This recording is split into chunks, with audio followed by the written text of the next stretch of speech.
Okay, 36. We had a discussion in the opinion of Reb Shimon. In the opinion of Reb Shimon, if dam is machsher, because Reb Shimon says that the shchita is machsher. Doesn't mean only the shchita but not dam, or does it mean shchita and dam? Machsher means that makes it susceptible to tumah. The rabbis clearly held that that dam is machsher. Reb Shimon, that was the discussion. I thought we said a treif was not metama. Not metama. We're talking about if the meat could become tamei if something tamei touches it, like for example the sheretz. We're not referring to what type of meat, kosher meat, treifa meat. We're talking about food. Was food become tamei if something tamei touches it? So we're going to start on Lamed Vav Amud Aleph. Tana debei Rabbi Shmuel. It was taught in the yeshiva of Rabbi Shmuel, V'dam chalalim yishteh. In the blood of the corpses he will drink, prat l'dam kiluach, or carcasses. It's machlekas actually. We mentioned by dam hameis, we said that the blood of a dead, of something dead, is not machsher. Reb Shimon says, is not machsher. Machlekes we were learning according to Rashi that Rashi says it's referring to a dead animal, but Tosfos says it's referring to a dead human. Whatever the case is, prat ledam. Let's say it's a dead animal, like we went yesterday with Rashi. Prat ledam kiloch sheina machsher sezram. That's what this would be referring to. That this is excluding the blood that flows out, that spurts out. That blood does not machsher dizram. It doesn't make grain susceptible to tumah. There's two interpretations what it's referring to here. Rashi says that when a person slaughters an animal, there's a few drops of blood that come out. Afterwards, it comes out much stronger, and then it turns dark. So, when does but then the blood turns dark? When does the soul go out? That's in the dark blood. So this is not by the shechita yet. This is not where the animal died yet. So dam chalalim, the blood of a corpse, of a carcass, so that's metama. But the animal wasn't dead yet. That's how Rashi learns. Tosfos learned that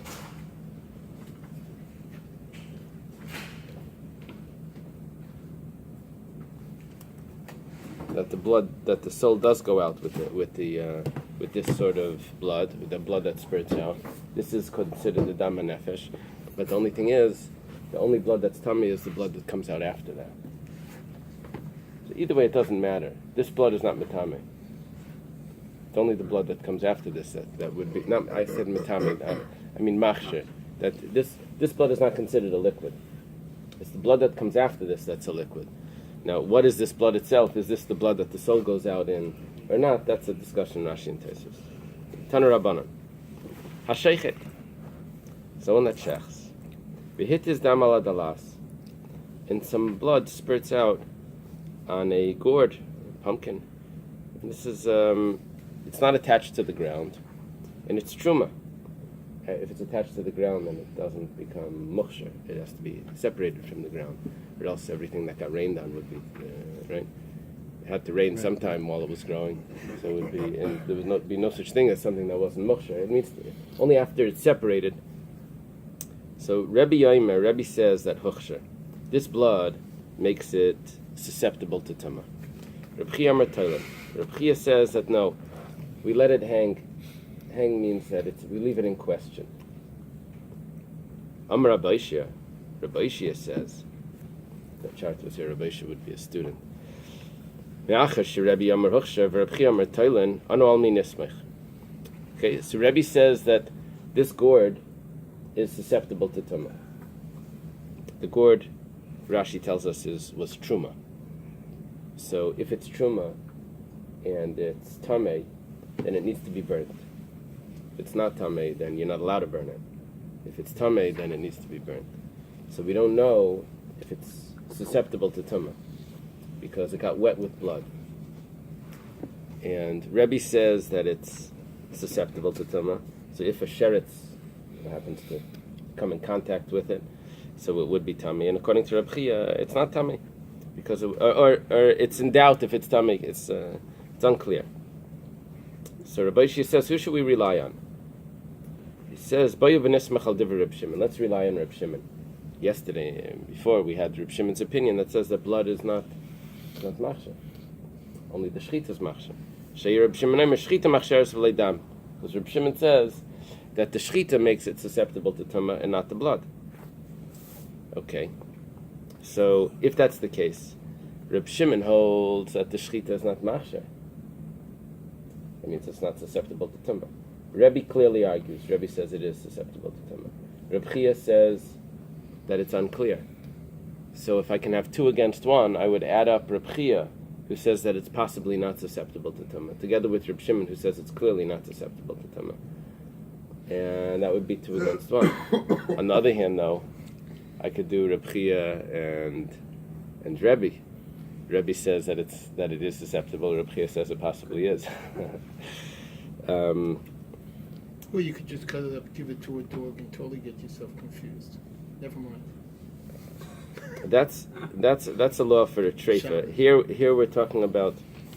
Here we're talking about, can we burn the tumah? Can we burn the truma? Is it considered tumah? Amar Rav Papa says Hakol Maidim, that everyone agrees. Okay.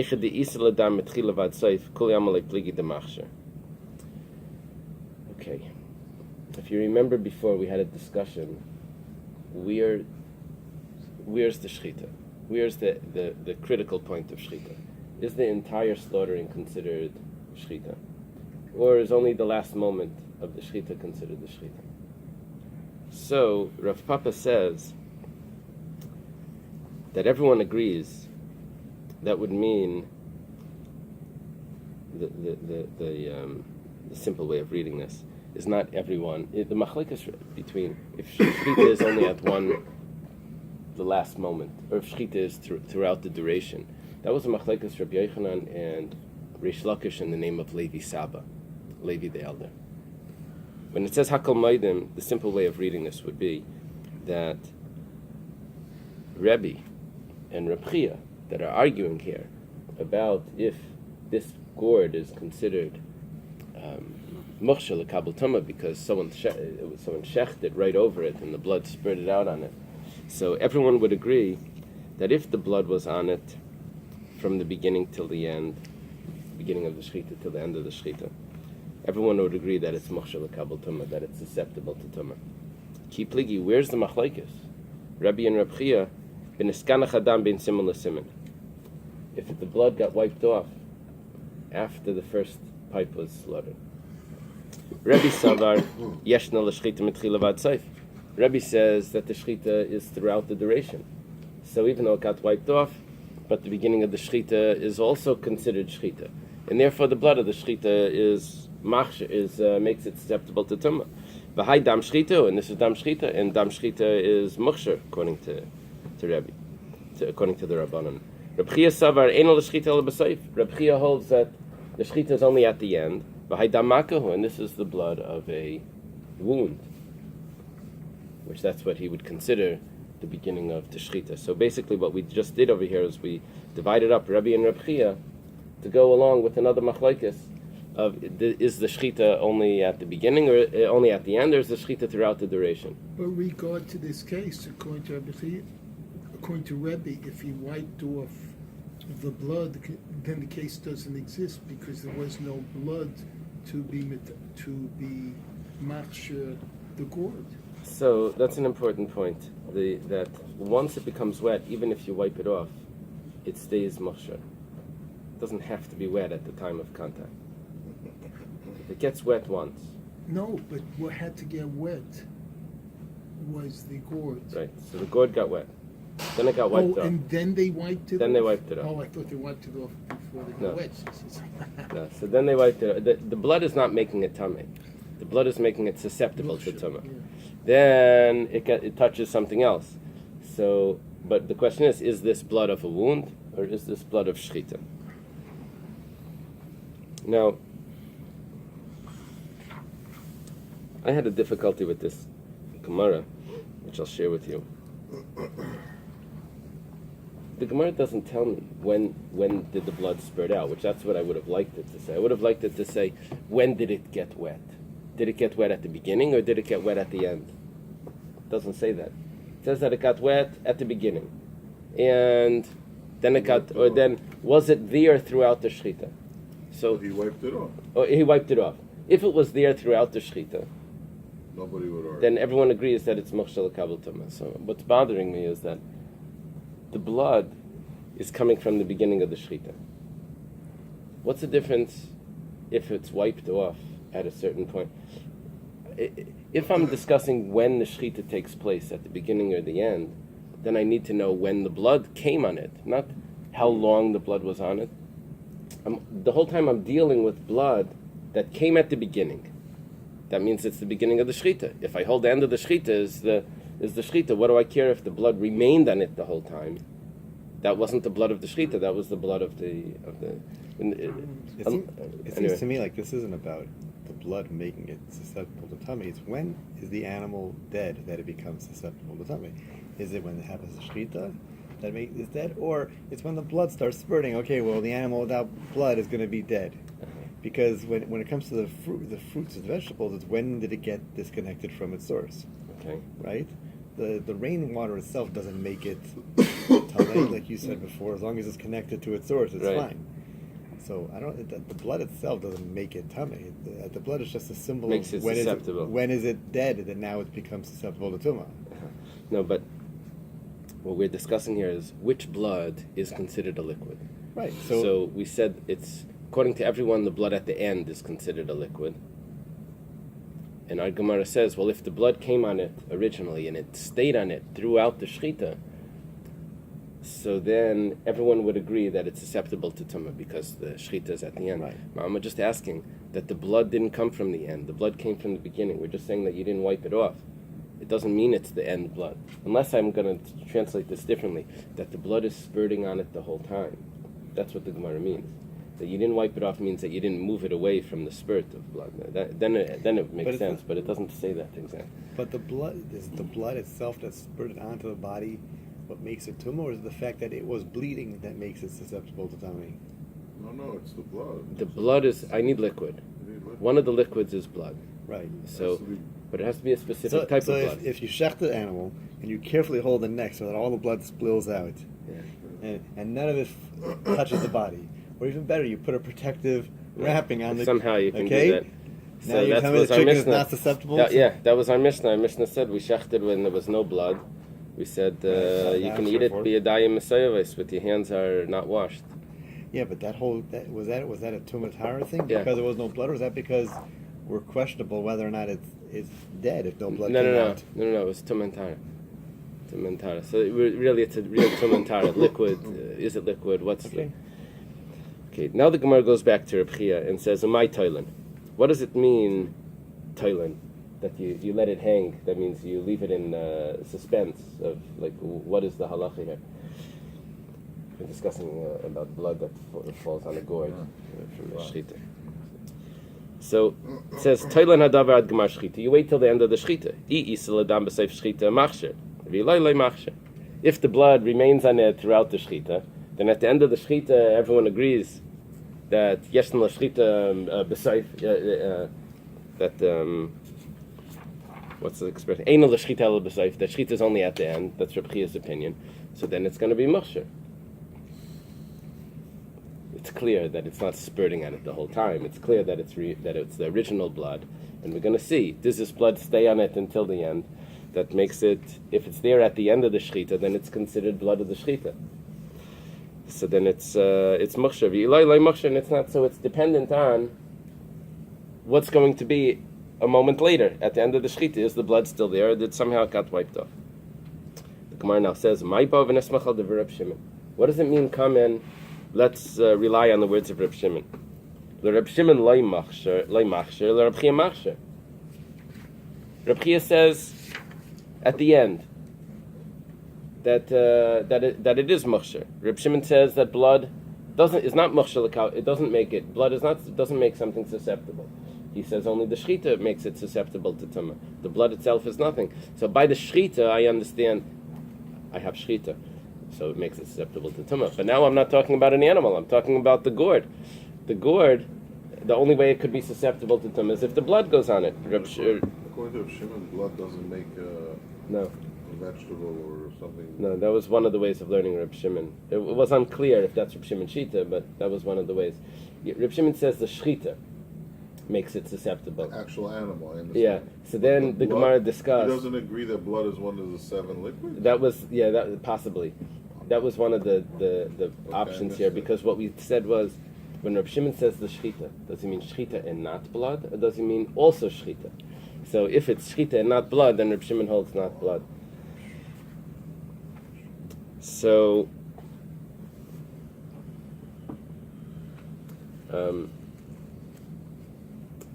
although on the other hand, though, Reb Shimon, I have to clarify, Reb Chaim, that it was clear that if the animal gets killed, the blood that comes out of that animal is dam, that is machshir, even according to Reb Shimon.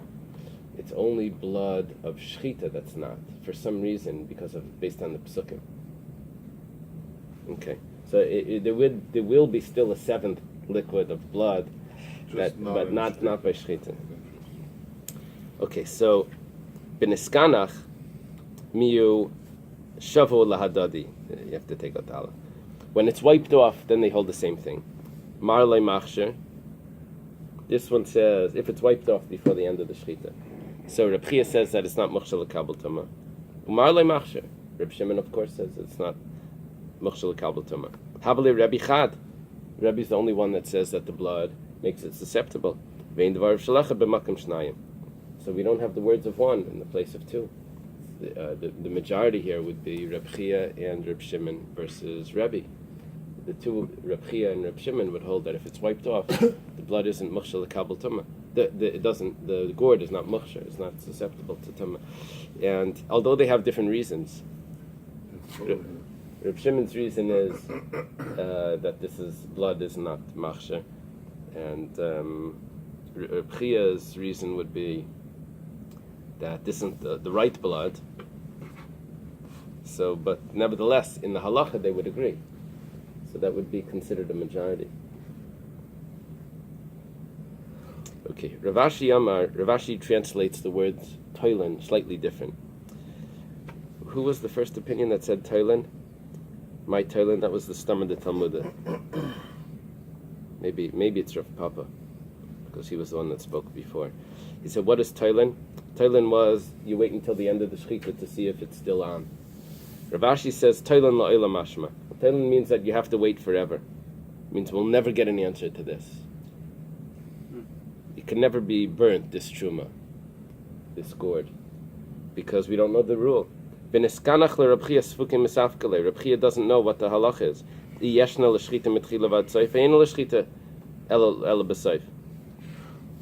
don't know. Is the shechita at the beginning, throughout the duration, or is it only at the end? And because the blood came on it at the beginning and then it got wiped off, so we don't know what the halach is. So then this gourd became wet from that blood, and then something touched it. We don't know, is this truma gourd tamei or not? My toilin. So what does it mean that you let it hang? You leave it in limbo. Lo yoichlin v'lo sarfin. You don't eat it, but you can't burn it. You can't eat it because it's possibly tamei. You can't burn it because it's possibly not tamei. You can't just destroy truma. So we don't know. You just have to leave it. Is that like a teku? Yeah, exactly. Rashi over here says, la'olam mashma. Rashi says until Elio comes and he tells us, that's what we say teku means. The commentaries go wild over here because there's a problem with this. Elio is not supposed to teach us halachas. Terle b'shamayim. We don't. We could decide halachas in the bezdin. Elio is supposed to tell us facts, the things that we didn't know. He could tell us those things, but we should be able to decide what's the halacha. Okay. So So what does it mean that we should rely on the words of Reb Shimon? Le Reb Shimon loy machshir. Reb Shimon says that it's not Mochshel Kabel Tuma. The Reb Chia, but according to Reb Chia, Sfuki Sveika. Reb Chia has a doubt. So, L'inyan Sreifa Miyushav Al Adadi. When it comes to burning it, they both agree. Reb Shimon holds that you don't burn it, and Reb Chia holds that you can't burn it because you don't know if you should burn it. So both hold that you can't burn it. Marley Sarfi and Marley Sarfi. So Havali Rebbe Chad, Vein Dvar Shalechad Makim Shnayim. Rebbe is the only one that says burn it. So the two of them hold, Reb Chia and Reb Shimon hold that you don't burn it, so it's 2 against 1. The following words, Rashi says that it's not necessary to have V'achi Kamek, Goin Zeis Toilen Le'yochen Le'sarfen. Rashi takes that out. He says Girsad Le'tzricha, Rashi says.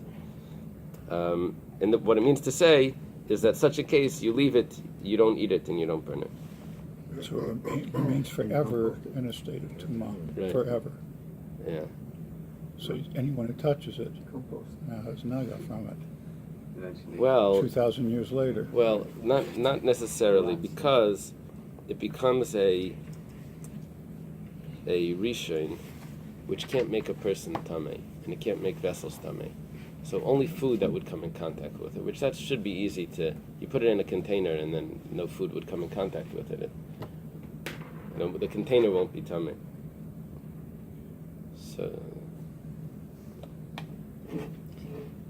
okay. Even the opinion that holds that shchita is not until the end of the process has to admit that the beginning of the process is part of shchita. Yeah, right. Because if not, it's just tzar b'alachayim. But you can't have the end without the beginning. So Yeah, but if you don't the have the shchita might not be finalized until the end, but the beginning part has to be part of the shchita process. Right, that's why there's a question. We said it the other way though. No, so if but if the shechita is not until the end, then the beginning is just a wound. no, it can't be. You're not allowed to just go and wound an animal. Didn't intend to, but Of course you did. Then You put a it would knife. be in You the- put then a it would knife be to the in the neck. vela. If you don't consider the first part to be part, that first slice before you pull back, or that first half a slice to get to the end of the neck to be part of shchita, then you can't just put a knife It to is, an but if you animal's only neck. did half, it's not. Obviously, you only did half, but once you've done the whole process, then obviously that was shchita. So the first has to be part of the process. Right, You can't have the end without the Right. beginning, right, granted. and you can't start this. You can't just cut it.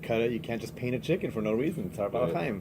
So you have to admit that it's part of the Right. process. Right, But we what must. you did is that's Yes. Okay, Yeah. in retrospect, if Yeah. you didn't do the end, you only did a half a job. The Yeah, Gemara then says it the other way.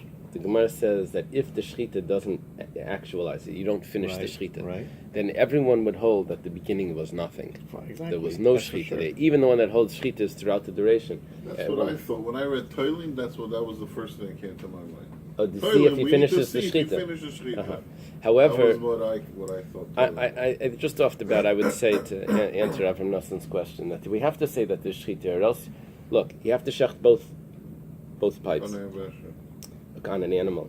If the shechita is only at the end, in the beginning, so you've made it a nevela or a treifa before you got to the end, and that was I think the Gemara was discussing that. But we're going to have to say is that there's the Maisa Shchita and there's the Chalois Shchita. I know this is yeshiva terms. There's the action of the Shchita and there's the how would you say when it takes effect, when it's actual. like when it The actual. yeah when it's the Chalois. Consummation. Yeah, when it's Consummation. So when do we say that the shechita takes effect is only at the end? The other way is that no, the whole the whole process is an actualization, is a consummation of the shechita. Okay, that's what we're going to have to come on to then. Look, you want to hear just to hear it to explain that. If you hold that Sphere Sa'omer is one mitzvah. So you have to count the Omer, one mitzvah. So how do we say a bracha every night? And the answer is that we're not making a bracha on the consummation of the Mishnah, of the mitzvah. We're making a bracha on the action of the mitzvah. And there's 49 actions. There's 49 countings. So you have to divide up when the mitzvah is fulfilled and when the mitzvah is performed. That it's performed 49 times. It's fulfilled once. So here the shechita is performed throughout the shechita, but when is it fulfilled? At the end. Otherwise, you say it's fulfilled throughout the whole time. The whole time is a fulfillment. But if you didn't complete the sphere, then every bracha is a bracha levatala. Well, so then we're going to need to say that the action itself was satisfactory. Okay, boy, Reb Shimon ben Lakish. Reb Shimon ben Lakish has a question. Do you know what that is? No, I'm talking about over here. Yeah. He's a Amira in Eretz Yisrael. He's a brother. He's the gladiator. Yeah, he's the brother-in-law and Chavrus of Rabbi Yochanan. Oh, that's right. He was also by Rabbi, even though they don't have that line. Because he asks, yeah, something like that. But he asks Rabbi Yochanan at one point, who's this Rav that everyone's talking about? And Rabbi Yochanan responds, you don't remember Rav? He was by Rabbi. So that means he must have been there at least in and out, even though he might not have been a student. Okay, his question goes like this. Tzarid shel menaches. Rashi learned tzarid means that it's the dry part of the mincha that didn't get mixed well. And it's possible that this grain never got wet. It's like a clump which is what you don't want to find in your bread from the bakery. It's a clump of flour that never got wet. So let's finish the question. We'll discuss it. Moinim by Rishon v'Sheni, ayin moinim by Rishon v'Sheni. Do we count 1 and 2, or do we not count 1 and 2? Which means when something becomes tamei, there's first level tumah, the second level tumah. So when we're talking about this clump that didn't get wet, do we count if it becomes tamei? Do we count 1 and 2 from it or not? We know that there's a concept of chibas hakodesh. That means that the belovedness of that it's sanctified, that makes it susceptible to tumah even without getting wet. Our question is, when we say that there's levels of tumah, there's the avatuma, there's the rishon and the sheni, and all of those levels, that we know is referring to when those foods got wet.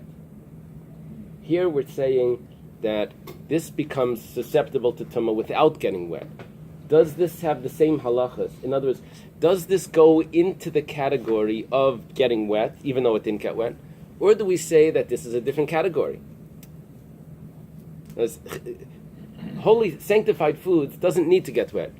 But does that mean that it has the same halachas as if it got wet?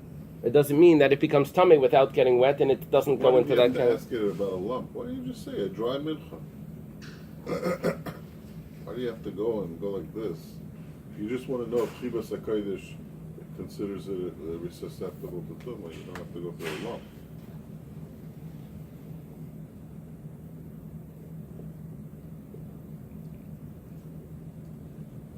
I have to go through this Taisvus. I believe that he has a... I don't know if he discusses that directly, but I believe that there'll be something in there. Okay. Taisvus says, "D'mayri hacha shlei nasan adayim shem b'mincha b'tchila." I'm not sure. I don't know. Chibas HaKodesh, cause of the belovedness, it makes them more susceptible to tumah. Why? Like, there's a logic behind it? I don't know. I don't know. I assume. I think you said yesterday that they're more kadosh, they're more susceptible. Right. So it's going to become tamei, even though it wasn't. It doesn't have this prerequisite of getting wet. So do we say lemimna beirishon v'sheni lai, that it itself becomes tamei, but I don't make other things tamei off it? Or do I say that it actually becomes as if it got wet and it has a regular tumah like anything else that got wet, even though it never got wet?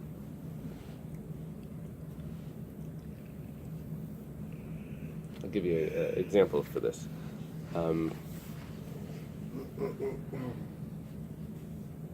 Let's say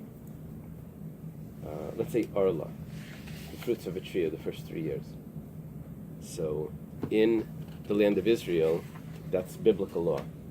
Outside the land of Israel, it's halach l'maishem misina. It's not biblical. And when it comes to the 4th year, which is called Neta Revai, Rabbi, the fourth year, right? So that's a machlekes. Does it apply?